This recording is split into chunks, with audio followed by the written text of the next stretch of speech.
Hi, I'm Ross Hudgens, founder of Siege Media, and today I'm excited to have Andrew Dennis with me today, Senior Content Marketing Specialist and excellent outreach connoisseur of the arts of sending emails. And today we want to give you some tips on what a good placement rate is. We get this question somewhat frequently about what a good percentage might be for the number of emails you send as a whole. And I think really one of the first things really, Andrew, is it depends, right? Yeah. So there's a lot of factors at play here. One of the main things is that it depends on what industry you're reaching out to. So different industries are going to have different conversion rates. Lawyers, for example, tend to not want to link out as frequently as, say, mommy bloggers who are a little more enthusiastic about their content, like to link to things that they like. So that can be a big part of it. And then another factor is the content type that you're pitching. So if you're pitching a high-end news story, that tends to usually have a higher conversion rate just because it's unique and it's timely. For sure. People like that. Then you could be pitching things like infographics or resource guides that might have a little bit lower conversion rate, especially resource guides. There's kind of a smaller pool of people to contact. You have to find specific pages that they'd fit on. So. Yeah, that ties into kind of like broken link building as a concept. If you're not familiar with that, it's kind of like reporting a link that's broken on a resource page. And a lot of those tend to, by nature, because there are so many broken links on them, they're not updated as often. So a resource guide or a resource page might have a lower conversion rate overall for that reason. So yeah, all of those things can kind of go into that.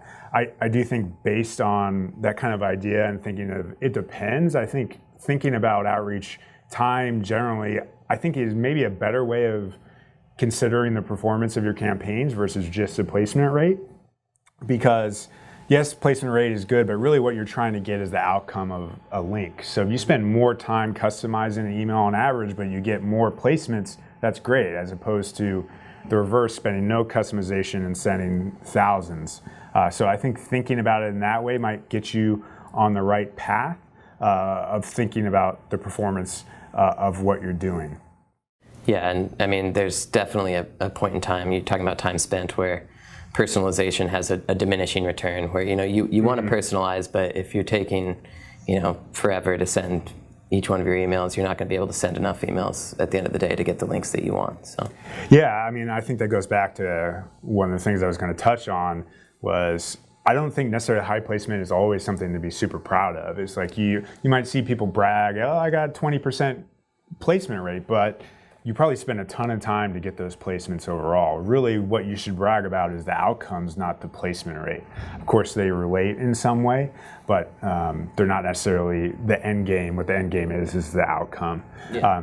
Which I guess brings us to our final point and why people are probably watching this video is, what is a good placement rate based on that? People still want to know the answer to that question. What do you think that is, Andrew? Yeah, well, like we said, it depends, but what we've kind of found here with what we're doing at Siege is kind of the 5 to 7% range.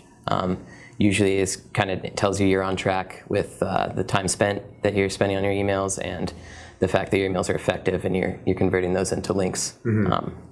That's kind of what we've seen. So yeah, I'd agree. I think if you're really killing it from an outreach perspective, 7% is possible if you're getting real good volume. If you're going in the 10% range, you might need to tailor back the personalization and get out more volume. Of course, do that analysis of your outreach. And then with broken link building occasionally, that's when those numbers might drop and get down to the 5% range. But 6 to 7, I think, is still achievable if you have great content and you're performing and doing great from an outreach perspective. So yeah, hopefully you found this video valuable. If you like it, give us a thumbs up, subscribe, let us know what you thought. Yep, thanks for having me, Ross, and thanks for watching, guys.